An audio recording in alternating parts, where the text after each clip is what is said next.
ആ ഗുരുവിൽ കുടികൊള്ളുന്ന ആധ്യാത്മികതയുടെ തേജ പൂർണിമ ഉണ്ട്. അത് എനിക്ക് തോന്നുന്നു ഏറ്റവും ഹൃദ്യമായിട്ട് അടയാളപ്പെടുത്തുന്ന ഒരു പുസ്തകമാണ് മധുരസ്മൃതി എന്ന ഈ ഗ്രന്ഥം. അനിൽ ചേർത്തല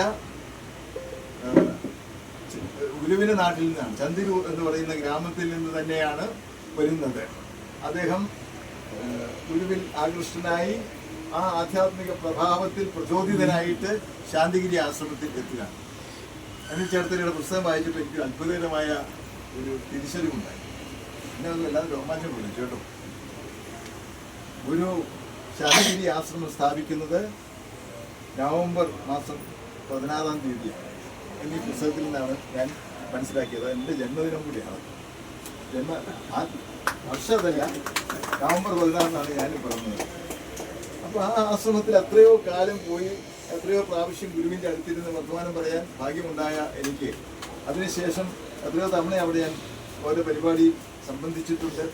അന്നൊന്നും കിട്ടാത്തൊരു തിരിച്ചറിവ് അനിൽ ചേർത്തലയുടെ ഈ പുസ്തകം വായിച്ചപ്പോൾ എനിക്കുണ്ടായി എന്നുള്ളത് ഞാൻ നന്ദിയോടുകൂടി ഈ അവസരത്തിൽ അനിലിനോട് പറയുകയാണ്, എല്ലാവരെയും സമർപ്പിക്കുകയാണ് ചെയ്യുന്നത്. ശാന്തിഗിരി ആശ്രമം, ആ ആശ്രമം അനേകരെ ചേർത്ത് പിടിച്ചതാണ്. നമുക്കറിയാം, ഒരു വട്ടമെങ്കിലും അവിടെ പോകാൻ ഇടവരാത്തവർ എനിക്ക് തോന്നുന്നു ആ ജന്മം അത്ര ധന്യമാണ് എന്ന് ഞാൻ പറയാൻ ഉദ്ദേശിക്കുന്നില്ല. കാരണം അത്രയേറെ ആധ്യാത്മിക പ്രഭാവം ഉണ്ടായിരുന്ന ഒരു ഗുരുവര്യനാണ് ശ്രീ കരുണാകര ഗുരുദേവൻ. ഞാൻ ആദ്യം അദ്ദേഹത്തെ കാണാൻ ചെല്ലുന്നത് ആ ദിവസം ഞാൻ എപ്പോഴും ഓർക്കുന്നുണ്ട്. അന്ന് അവിടെ പ്രിയപ്പെട്ട OV വിജയൻ ഉണ്ടായിരുന്നു അന്തേവാസിയായിട്ട്. വിജയനെ കണ്ട് സംസാരിച്ചതിന് ശേഷം ഞാൻ ഗുരുവിൻ്റെ സമീപത്തേക്ക് ചെല്ലുകയാണ്. അദ്ദേഹം അത് 12 മണി നേരത്ത് ആണ് എപ്പോഴും ഞാൻ ഓർക്കുന്നുണ്ട്. ഗുരു ഇങ്ങനെ ഉയർന്നൊരു പീഠത്തിൽ ഒരു ഷോളും പൊളിച്ച് അങ്ങനെ ഇരിക്കുന്നു. ഞാൻ അടുത്ത് നിന്ന് നമസ്കരിച്ച് പാദം തൊട്ട് നമസ്കരിച്ചപ്പോൾ അദ്ദേഹം മുഖമുയർത്തിയിട്ട് എന്നോട് ചോദിച്ചു, ഭക്ഷണം കഴിച്ചതാണോ എന്ന്. ഒരു കുളിർകാറ്റിൻ്റെ തലോടൽ പോലെയായിരുന്നു ആ ശബ്ദം എന്നാണ് എനിക്ക് തോന്നുന്നത്. ഭക്ഷണം കഴിച്ചു, കള്ളം പറയാൻ വയ്യല്ലോ. ഞാൻ നോ പറയുന്ന ശീലം എനിക്കില്ല. ഇല്ല എന്നൊരു വാക്ക് എൻ്റെ നാവിൽ നിന്ന് വരികയില്ല. അങ്ങനെ വരരുത് എന്ന് എൻ്റെ അച്ഛൻ എന്നെ പഠിപ്പിച്ചിട്ടുണ്ട്.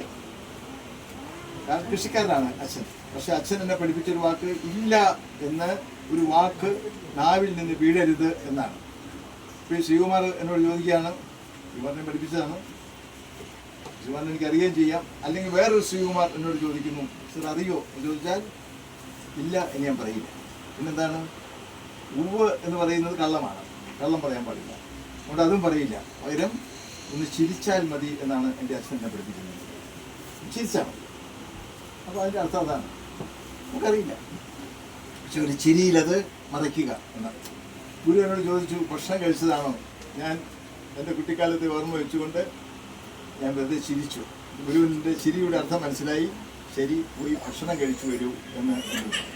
അപ്പോൾ എനിക്കൊരു സന്ദേഹം വന്നു. ഞാൻ ഭക്ഷണം കഴിച്ചു വരുമ്പോഴേക്ക് ഗുരു അവിടെ എഴുന്നേറ്റ് പോയി ഞാൻ എന്ത് ചെയ്യും? ഞാൻ വന്നിരിക്കുന്ന അദ്ദേഹത്തെ കാണാൻ സംസാരിക്കാനുമാണ്. അപ്പോൾ അതറിഞ്ഞിട്ട്, എൻ്റെ ഉള്ളറിഞ്ഞിട്ട് അദ്ദേഹം പറഞ്ഞു, ഞാനിവിടെ തന്നെ ഉണ്ടാവും, പോയി ഭക്ഷണം കഴിച്ചു വരൂ എന്ന് പറഞ്ഞു. ഞാൻ പോയി ഭക്ഷണം കഴിച്ചു വന്നു. അദ്ദേഹം അവിടെ തന്നെ ഉണ്ടായിരുന്നു. ഏതാനും മണിക്കൂറുകൾ അവിടെ ഗുരു പാദത്തിൽ ഇരുന്നു കൊണ്ട് സംസാരിക്കാനുള്ള സൗഭാഗ്യം എനിക്കുണ്ടായി. അത്ഭുതകരമായ അനുഭവമാണ്. അത് പല തവണ ആവർത്തിക്കപ്പെട്ടു എന്നുള്ളത് അനിലിനറിയാം. അദ്ദേഹത്തിനോട് ഒന്നിച്ച് ഞങ്ങൾ പോരുമ്പോൾ പറയുമായിരുന്നു, ഗുരുവിൻ്റെ ജീവിതത്തിൽ ഏതെങ്കിലും ഒരു സാംസ്കാരിക പ്രവർത്തനമോ പ്രഭാഷണമോ ആയിട്ട് ബന്ധപ്പെടുമ്പോഴൊക്കെ ഗുരു നിർദ്ദേശിച്ചിരുന്ന പേര് എൻ്റേതായിരുന്നു എന്ന് അദ്ദേഹം പറഞ്ഞപ്പോൾ എനിക്ക് ഗുരുപാദങ്ങൾ വീണ്ടും പ്രണമിക്കാൻ, സാഷ്ടാംഗം പ്രണമിക്കാനുള്ള ഒരു ഭാഗ്യം കൂടി നൽകപ്പെട്ടു എന്നുള്ളത് ഇവിടെ സൂചിപ്പിക്കുകയാണ്. ഗുരുവിൻ്റെ ഓരോ ജീവിതം ചെറിയ പ്രായത്തിൽ കരുണാകരൻ കുഞ്ഞ് എന്ന് പറഞ്ഞ് തുടങ്ങുന്ന ആ പ്രായം തൊട്ട് ഏതോ അത്ഭുതകരമായ ദിവ്യപ്രകാശം ഉള്ളിൽ ആവാഹിച്ചുകൊണ്ടാണ് ഈ കുഞ്ഞ് ജീവിക്കുന്നത്. കുഞ്ഞു കരുണാകരൻ ജീവിക്കുന്നത്, അങ്ങനെ പറയാമെന്ന് അറിയാൻ എനിക്ക് പറയാൻ ധൈര്യമൊന്നുമില്ല കേട്ടോ. ജീവിക്കുന്നത് കരുണാകരൻ കുഞ്ഞെന്നൊക്കെ ഇത് എഴുതിയിട്ടുണ്ട്, പക്ഷെ എനിക്കത് അങ്ങനെ എൻ്റെ നാവ് കൊണ്ട് പറയാൻ ധൈര്യമില്ല.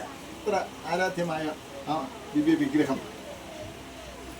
ഒരു വാക്കാണ്, വാക്ക് സ്നേഹമാണ്, സ്നേഹം ദൈവമാണ്, ഗുരു ദൈവമാണ് എന്ന് പറഞ്ഞു പഠിച്ചിട്ടുള്ളതാണ് ഞാൻ. എനിക്ക് ശ്രീ കരുണാകര ഗുരു എനിക്ക് ദൈവമാണ്. ദൈവമാണ്. വാക്ക് സത്യമാണ് എങ്കിൽ, സത്യം ഗുരുവാണ് എങ്കിൽ കരുണാകര ഗുരു എനിക്ക് ദൈവമാണ് എന്ന് പറയാൻ യാതൊരു മടിയുമില്ല. അത് പറഞ്ഞാൽ ആരുടെയെങ്കിലും മുഖം കറുക്കുന്നുണ്ടെങ്കിൽ എനിക്ക് ആ കറുപ്പിനെ കുറിച്ച് ഞാൻ അത്ര ഭയപ്പെടുന്നില്ല എന്നർത്ഥം. കറുപ്പിനെ ഒരിക്കലും ഭയപ്പെടുത്തുന്ന വികാരമല്ല. കറുത്ത മനുഷ്യരും എന്നെ ഭയപ്പെടുത്തുന്നില്ല. ഇവിടെ പല മഹാന്മാരെ ഭയപ്പെടുത്തുന്നത് പോലെ എന്നെ ഭയപ്പെടുത്തുന്നില്ല എന്നർത്ഥം. ഞാൻ പറയേണ്ട കാര്യമില്ല, എൻ്റെ ആവശ്യമൊന്നുമില്ല. ഞാൻ പറഞ്ഞതെന്ന് വെച്ചാൽ ഗുരു അത്ര നമ്മുടെ ആത്മാവോട് ഹൃദയത്തോട് ബന്ധപ്പെട്ട് നിൽക്കുന്ന ആൾ. കുഞ്ഞു നാൾ തൊട്ട് അങ്ങനെയാണ്. ഓരോ പടിയും ഈ അനിൽ ചേർത്തല അത്ര സൂക്ഷ്മമായി ഗുരുവിൻ്റെ ജീവിത സഞ്ചാരം എങ്ങനെ അടയാളപ്പെടുത്തി എന്ന് ഞാൻ ഓർക്കുന്നു.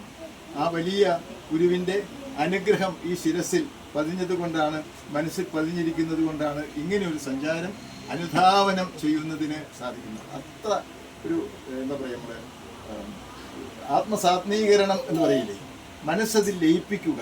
നാം ആരെ ആരാധിക്കുന്നുവോ, ശബരിമല ചെല്ലുമ്പോൾ നിങ്ങൾക്കറിയാം എന്താണ് ശബരിമല ചെല്ലുമ്പോൾ തത്വമസി എന്ന് എഴുതി വെച്ചിട്ടുണ്ട്.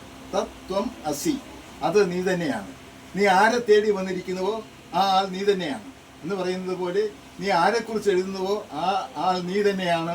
അല്ലെങ്കിൽ ആ ആൾ നിന്നിലേക്ക് ആവസിക്കുന്നു.